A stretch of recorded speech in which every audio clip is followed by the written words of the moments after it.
The greatest danger often lies not in the weapon itself, but in the illusion of safety created to contain it.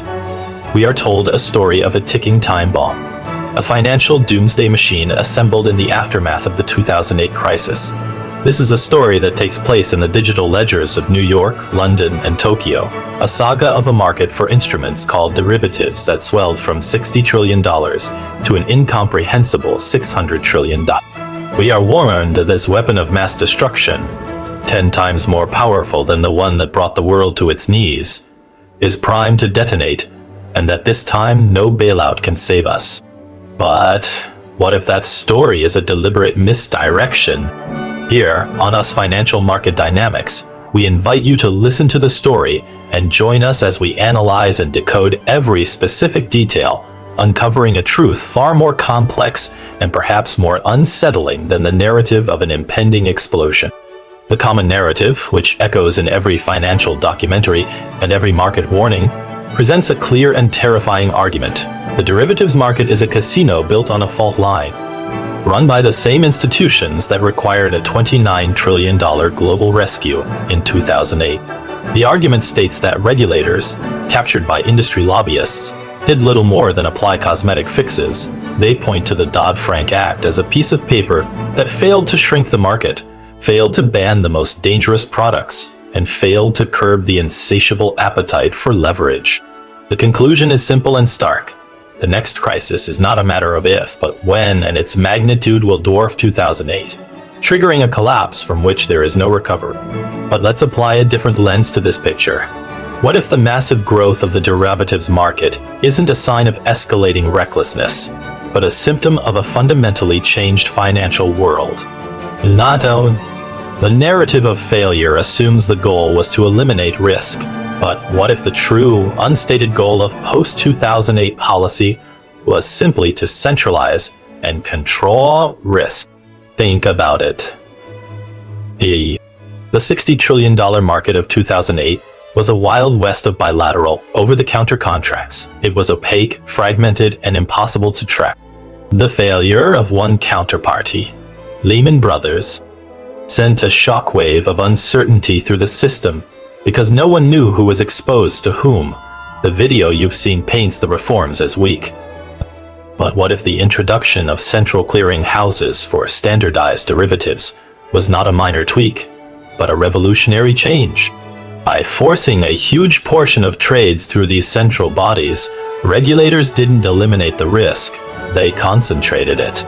They created a handful of systemic nerve centers that could be monitored and, if necessary, supported. The $600 trillion figure is frightening because it's big. But what if that size reflects a world where global corporations, pension funds, and governments are more interconnected than ever and require more sophisticated tools to hedge against currency fluctuations, interest rate shifts, and supply chain disruptions? Nonetheless, the notional value is a phantom. It's the face value of the contracts, not the actual money at risk. The net exposure, after offsetting positions are accounted for, is a fraction of that headline number. The story of a bigger bomb is compelling, but what if we've actually built a much more sophisticated containment system around it? One designed not to prevent an explosion, but to manage and direct its force? The popular analysis correctly identifies the collapse of Lehman Brothers and the near failure of AEJ as the epicenter of the 2008 earthquake. It tells us that these events revealed a fatal flaw in the system: counterparty risk, the domino effect where one failure cascades through the entire network. The conclusion drawn is that because derivatives still link every major bank, the system remains just as vulnerable. But let's think in reverse. What was the ultimate lesson regulators and central bankers learned from Lehman? It was not that banks are risky. It was that allowing a systemically important institution to fail is an unforgivable mistake. The AG bailout, often cited as evidence of the system's corruption, is, from a system administrator's point of view, the proof of concept. The government funneled $180 billion through AIG to its counterparties, not to save an insurance company, but to plug the hole in the financial universe and prevent a black hole from forming. This wasn't a failure of policy. It was the birth of a new doctrine. No major institution will be allowed to collapse and trigger a cascade. Every crisis since has reinforced this.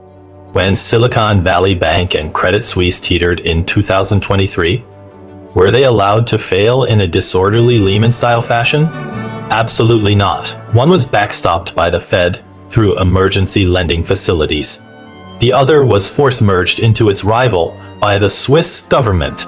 The system didn't break. The system activated its immune response. The virus of counterparty risk is real, but the global financial body has developed a powerful, if costly, antibody, the implicit government guarantee. The fear of a cascade is now the very justification for infinite intervention, so the risk is not that Bank B won't get paid by a failing Bank A. The new reality is that the central bank will step in to ensure Bank B gets paid, preserving the system at the cost of moral hazard in the taxpayer's future. We are no longer in a system that can collapse. We are in a system that is forbidden from collapse. The narrative of impending doom focuses intensely on four American banking giants: J.P. Morgan Chase, Citigroup, Bank of America, and Goldman Sachs. It points out that they hold the vast majority of derivative exposure in the US, with J.P. Morgan alone possessing a notional book of over $54 trillion, a figure that dwarfs its own capital base by a factor of 180. This concentration is presented as the ultimate fragility, a house of cards where the fall of one brings down them all. But what if this concentration is not an accidental weakness, but an intentional design feature? A system with thousands of small opaque players is impossible to regulate effectively. A system dominated by four colossal, heavily scrutinized entities is, paradoxically, easier to control. These banks are not just too big to fail. They have become quasi-public utilities. They are extensions of the state's financial apparatus. Their risk management models are under constant regulatory review. They undergo regular stress tests designed by the Federal Reserve, simulations that model the very crises the doomsday narrative predicts. While the SRT rightly points out that hedges can fail in a crisis, it overlooks the ultimate hedge these banks possess: the full faith and credit of the United States government and the unlimited printing press of the Federal Reserve. The enormous derivative books are not a sign that J.P. Morgan is about to explode. They are a sign that J.P. Morgan has become the central clearinghouse for a significant portion of global economic risk, operating with the implicit understanding that it cannot and will not be allowed to fail. The danger, therefore, is not the insolvency of these banks. The true, more insidious danger is their invincibility. It creates a distorted market where risk is mispriced. Zombie companies are kept alive by cheap credit flowing from these immortal giants, and the line between private enterprise and the state is blurred beyond recognition. We are not threatened by their collapse, but by the slow, corrosive consequences of their permanent rescue. The conventional argument points to a series of clear and present dangers that will trigger the derivative's detonation. Rising interest rates, creating massive unrealized losses on bank balance sheets. A looming commercial real estate collapse that will ignite credit default swaps. A potential banking crisis in Europe or a debt crisis in Japan cascading across the globe. These are all valid risks, but the analysis stops one step short. It assumes these triggers will strike a system as brittle as it was in 28. Let's analyze this in reverse. The rapid interest rate hikes by the Fed from 2022 to 2023 were the most aggressive in 40 years. According to the doomsday scenario, this should have blown up the $500 trillion interest rate derivatives market. Did it? No, it caused significant stress. It exposed weaknesses at regional banks like SVB that had failed to hedge properly. But the core of the system held.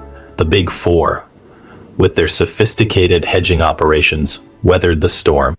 The crisis, instead of cascading, was contained. The commercial real estate downturn is real.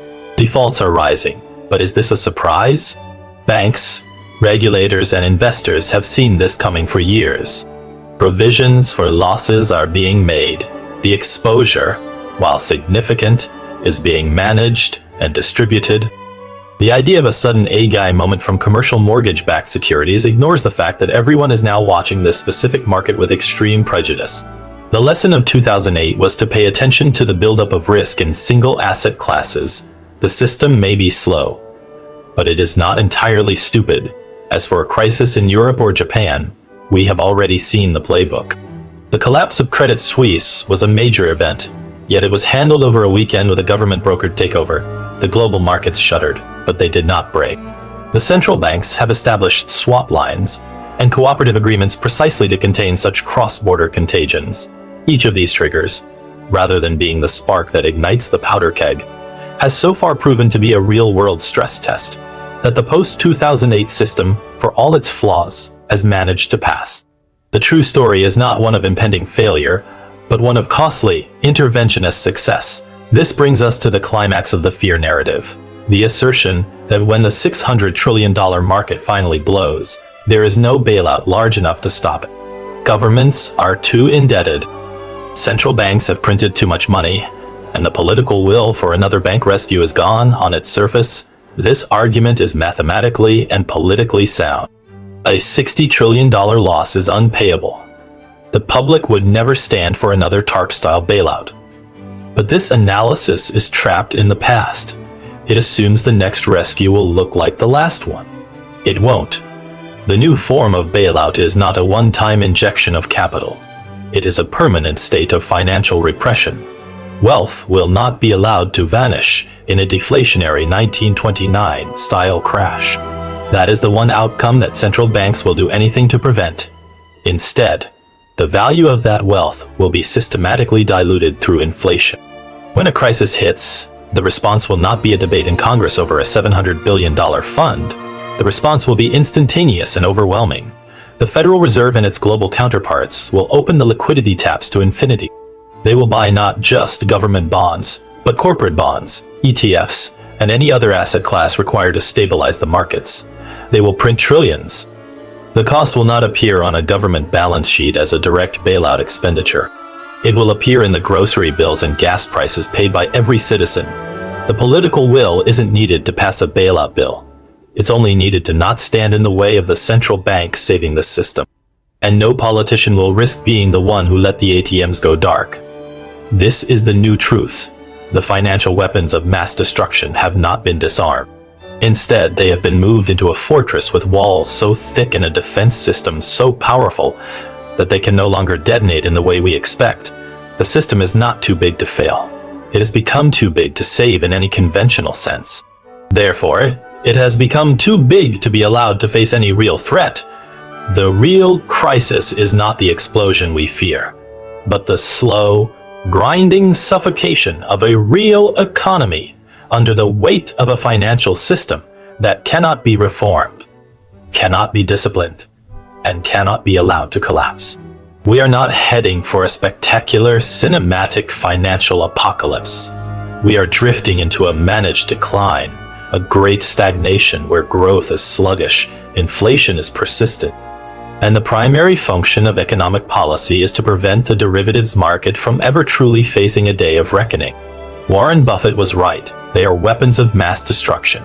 But the destruction they cause is not a sudden blast. It is a slow-acting poison, eroding the purchasing power of our money, widening the gap between the asset-rich and the wage-earning, and ensuring that the real economy serves the financial one, and not the other way around. The cascade is happening, just not in the way we were told.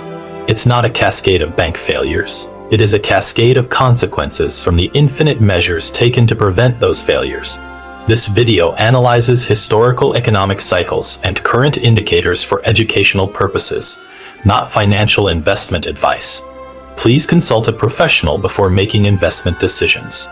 If you enjoyed listening to the story, please press like, share this video, and leave a comment with your opinion. Don't forget to subscribe to the US Financial Market Dynamics channel and hit the notification bell so you don't miss any new videos.